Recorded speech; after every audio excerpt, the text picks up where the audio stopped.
Assalamualaikum warahmatullahi wabarakatuh.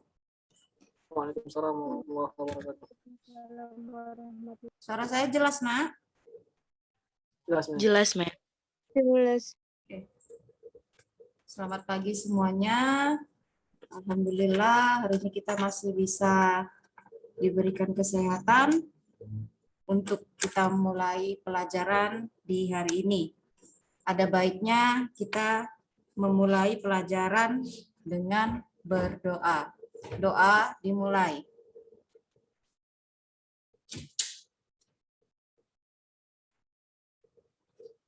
Doa selesai. Oke, jadi hari ini kita akan bahas materi KD3 ya, tentang produksi ya. Jadi di sini kita akan mulai, saya share dulu.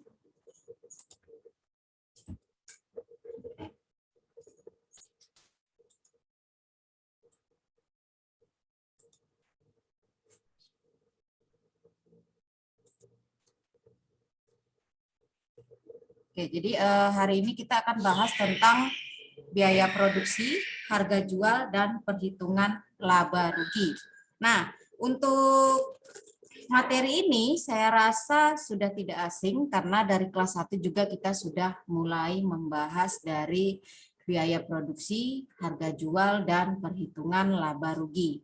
Nah, tapi sebelumnya kita akan bahas tentang indikator pembelajarannya terlebih dahulu, yaitu menganalisis biaya produksi, usaha pengolahan dari makanan khas daerah yang dimodifikasi. Kemudian menganalisis harga jual dari usaha pengolahan tersebut.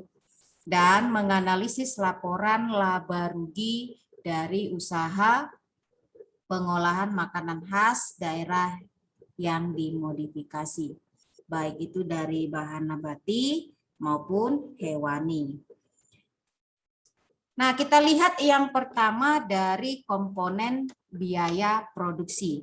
Jadi komponen biaya produksi itu ada apa aja? Siapa yang masih ingat? Nona?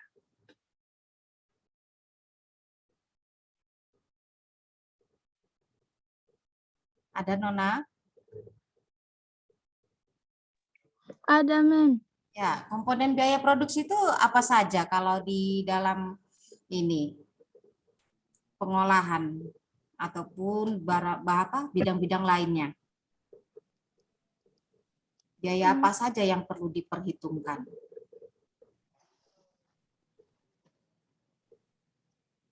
Biaya bahan baku. Biaya bahan baku termasuk biaya apa?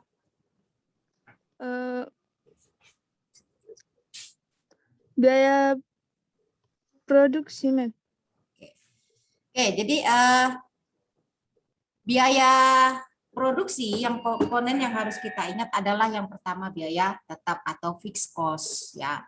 Jadi biaya tetap ini yang harus dipertimbangkan apa saja biaya yang dikategorikan sebagai biaya tetap dalam operasional usaha tersebut ya. Jadi di sini yang dihitung adalah biaya yang dikeluarkan untuk proses produksinya ya. Tetapi di sini jumlah tiap bulannya itu tetap ya, walaupun jumlah produksinya itu banyak gitu. Jadi setiap bulan itu wajib kita keluarkan biaya tetap tadi ya. Jadi biaya tetap itu misalnya gaji ataupun upah tenaga kerjanya, kemudian listriknya. Di sini biasanya kita sudah punya anggaran berapa biaya listrik per bulannya. Nah, kemudian ada penyusutan alat. Nah, penyusutan alat ini berupa alat-alat yang memang kamu gunakan dalam jangka waktu lebih dari 1 tahun. Itu yang disebut dengan penyusutan alat. Karena beda peralatan dengan perlengkapan. Ya, jadi kalau penyusutan alat ini bisa jadi mesin produksi. Contoh, kalau kamu misalkan membuat mie, itu ada mesinnya. Nah, mesin inilah yang harus disusutkan biayanya setiap tahunnya. Dalam jangka waktu berapa lama kamu akan menggunakan alat tersebut. Dan harus dihitung berapa penyusutannya. Nah, ini salah satu contoh-contoh dari biaya tetap.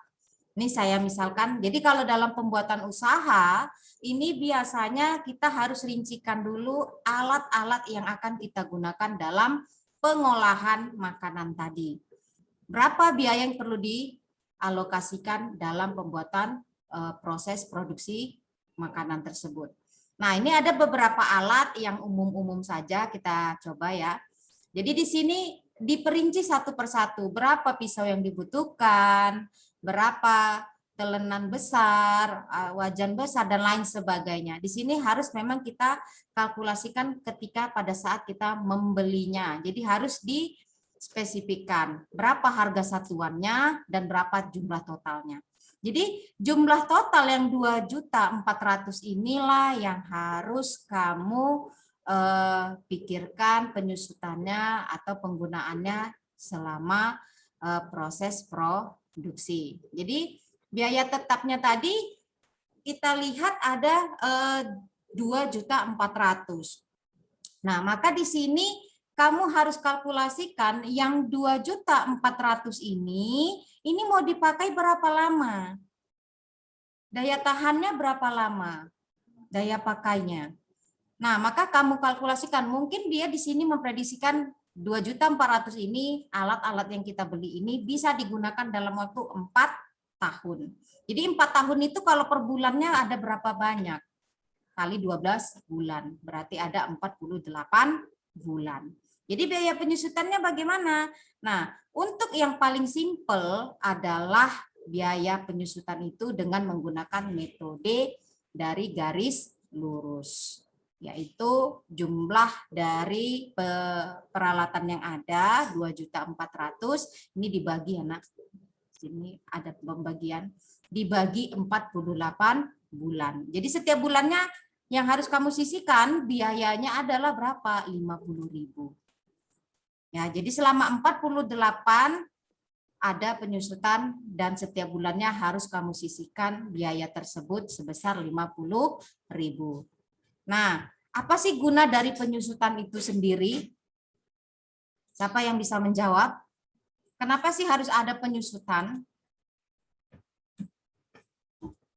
Karena nggak selamanya peralatan itu bisa selamanya, nih. Bisa mungkin Gimana? jadi berkarat. Bisa jadi. Contoh yang bisa tadi itu berkarat, jadi harus ada penggantinya. Nih. Oke, jadi guna dari penyusutan ini adalah ketika masa pakainya sudah habis, maka uang yang kita sisihkan tadi, biaya yang kita sisihkan tadi itu bisa digunakan untuk membeli peralatan yang baru. Itu guna dari penyusutan. Makanya setiap kita membuat usaha, bahkan untuk rumah tangga sendiri, sebenarnya ini sangat perlu diterapkan. Contoh, misalkan dalam kehidupan sehari-hari, kamu punya peralatan, misalkan laptop. Nah, laptop ini bisa kamu pakai dalam waktu berapa tahun untuk kehidupan sehari-hari ya, atau HP. Nah, di sini kamu bisa kalkulasikan kira-kira daya tahan HP kalau kamu gunakan setiap hari itu berapa lama tahannya. Maka setiap hari itulah kamu harus menyisihkan uang untuk pengeluaran biaya tetap tadi, penyusutan tadi. Sehingga ketika masa pakai habis yang sudah kamu jangkakan, dan sudah memang tidak layak lagi HP kamu untuk digunakan, kamu sudah bisa membeli yang baru. Itu guna dari penyusutan alat. Ya, penyusutan harta. Nah, kemudian kita lihat biaya tetap lainnya, yang tadi masih baru peralatan. Kemudian yang berikutnya ada tenaga kerja. Misalnya tenaga kerjanya ada berapa orang, kali per bulannya berapa. Nah, untuk listrik dan airnya aja di dalam proses produksi itu kita harus mengeluarkan berapa. Misalnya kalau kita untuk memasak, maka ada gas. Gasnya berapa habis dalam 1 bulan. Nah, jadi di sini harus sudah dikalkulasikan jumlah dari biaya tetap per bulannya. Nah, untuk jumlah per bulannya di contoh yang tadi saya berikan, ini ada 6.250.000. Ini masih biaya tetap yang setiap bulannya wajib kamu keluarkan. Wajib kamu bayarkan atau kamu sisihkan. Nah, kemudian ada komponen berikutnya biaya tidak tetap atau biaya variabel. Jadi biaya tidak tetap ini biasanya dihitung sesuai dengan jumlah produksinya. Jadi jumlah barang yang sudah diproduksi itu harus diperhitungkan. Jadi contohnya kalau bahan baku, kalau kamu mau produksi 1000 buah dengan 100 buah, sama enggak dengan jumlah bahan bakunya? Beda kan? Jadi di sini biaya bahan baku dan kemasan ya harus disesuaikan dengan jumlah produksinya. Jadi biasanya jumlah bahan 1000 dengan untuk yang 100 itu pasti berbeda banyaknya. Nah, disinilah yang disebut dengan biaya tidak tetap, selalu berubah sesuai dengan jumlah produksinya. Nah, ini contoh dari biaya tidak tetap. Jadi contoh biaya tidak tetap, contoh kita buat misalkan bahan bakunya. Jadi sesuai dengan apa harga pasar yang ada. Nah, di sini kalau biaya tetap, kalau kita hitung dari 1 bulan, ya contoh tadi dalam memproduksi rendang itu butuh mulai dari bahan baku sampai pengemasan itu butuh modal 2 juta. Nah, jadi dari 2 juta ini kamu kalikanlah berapa yang bisa dijadikan berapa kemasannya gitu ya, berapa hasilnya. Jadi di sini kamu kalikan dengan 25 misalkan, karena kita proses produksinya untuk 25 kali misalkan dengan 10 kilogram. Ini bisa kita olah untuk 25 kali gitu. Nah, sehingga di sini biaya variabelnya adalah 50 juta. Jadi biaya tidak tetap untuk 1 bulan itu bisa 50 juta. Dari mana proses produksinya? Kita bisa memproses produksi dengan daging sekian, kemudian dengan biaya tetap yang per harinya 2 juta, kita bisa mengolah untuk 25 hari, karena mungkin minggu tidak dihitung, maka berapa kali proses produksi itulah dihitung biaya tetapnya. Jadi sekali produksi 2 juta, 25 kali maka 50 juta. Nah, maka untuk penentuan harga jual ini kan dari harga biaya tetap ditambah dengan biaya tidak tetapnya.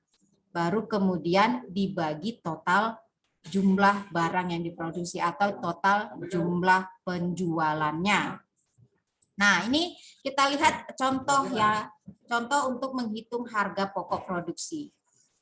Berdasarkan data produksi usaha pengolahan rendang pedas level selama 1 bulan ada biaya tetapnya 6.250.000. Nah, biaya tidak tetap ada 50 juta per bulannya. Maka di sini total penjualan yang ditargetkan adalah 1000 toples atau 1000 kemasan. Jadi di sini kamu harus bisa menentukan harga pokok produksinya berapa untuk menentukan harga jual. Maka biaya tetap ditambah biaya variabelnya dibagi total penjualannya. Sehingga untuk harga jualnya adalah harga pokok produksinya 56.000 toples. Itu masih harga pokok produksi. Nah, untuk harga penjualannya berarti kamu kalkulasikan berapa keuntungan yang ingin kamu peroleh.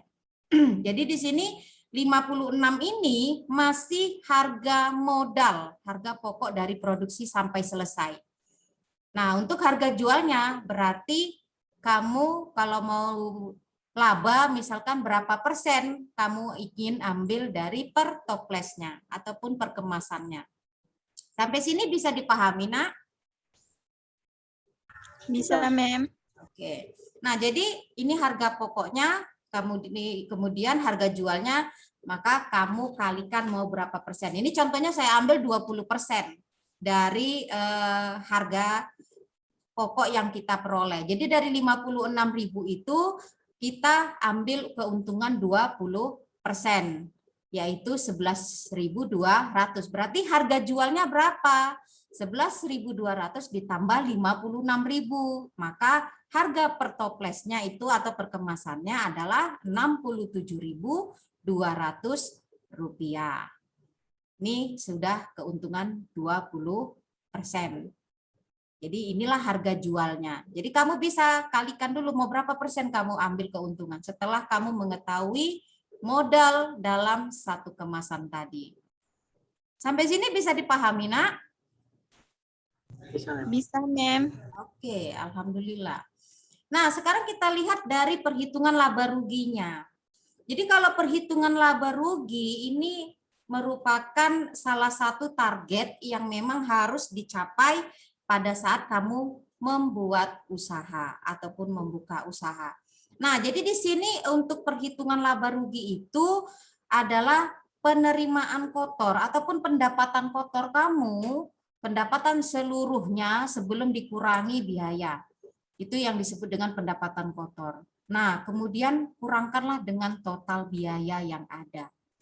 Baru bisa mendapatkan yang namanya pendapatan bersih atau disebut dengan laba.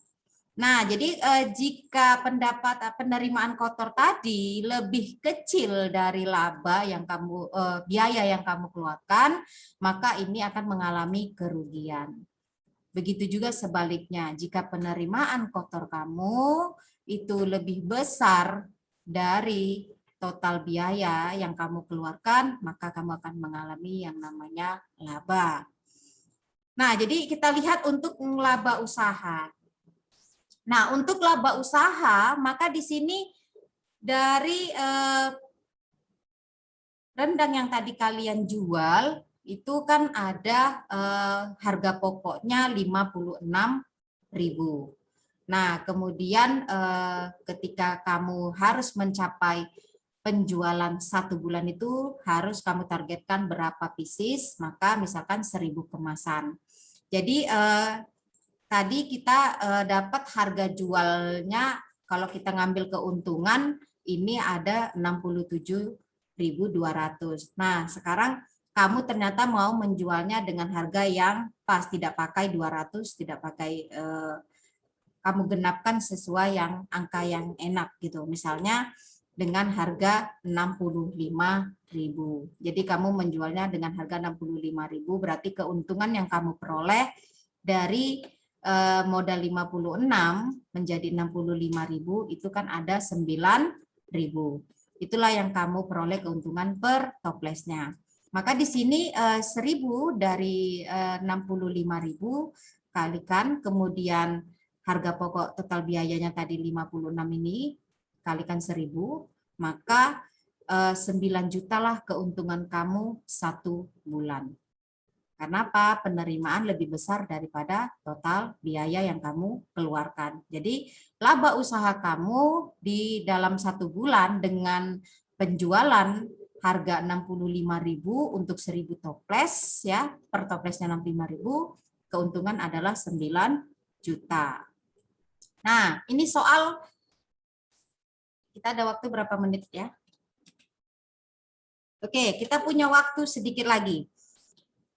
Ini ada soal, seorang wirausaha empek-empek menjual 100 porsi empek-empek dengan harga per porsi empek-empek adalah 12.000. Jika biaya tetap yang dikeluarkan dalam produksi empek-empek adalah 200.000 dan biaya variabel 700.000, apakah wirausahawan tersebut memperoleh laba dari usahanya? Silahkan hitung, Nak. Saya kasih waktunya. Apakah dia memperoleh laba ataupun rugi? Berarti kamu hitung dulu berapa penerimaan pendapatan bersihnya.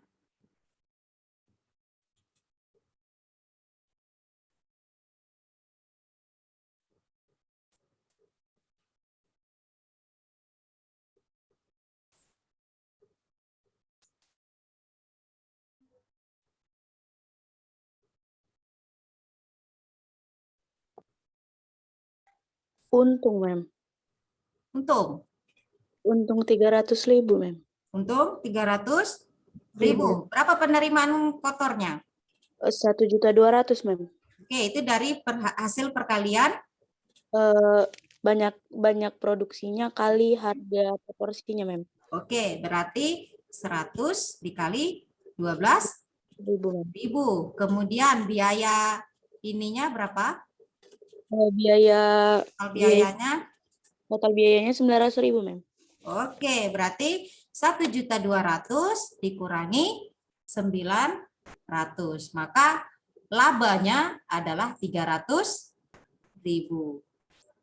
Oke, jadi seperti itu cara menghitung secara sederhana ya untuk perhitungan laba rugi jika perhitungannya dihitung secara usaha kecil ya. Tapi kalau usaha besar ini perhitungannya akan lebih sulit karena dia harus menggunakan data transaksi setiap harinya. Kalau ini kan masih kalkulasi secara kecil, skala kecil ya. Jadi usaha-usaha kecil biasanya menghitung laba usahanya dengan cara sederhana. Ya, sampai sini bisa dipahami untuk cara yang seperti ini, Nak? Bisa, Mem. Bisa, Bisa ya? Mem. Oke. Nah, jadi untuk biaya produksi ini, kira-kira ada yang ingin ditanyakan?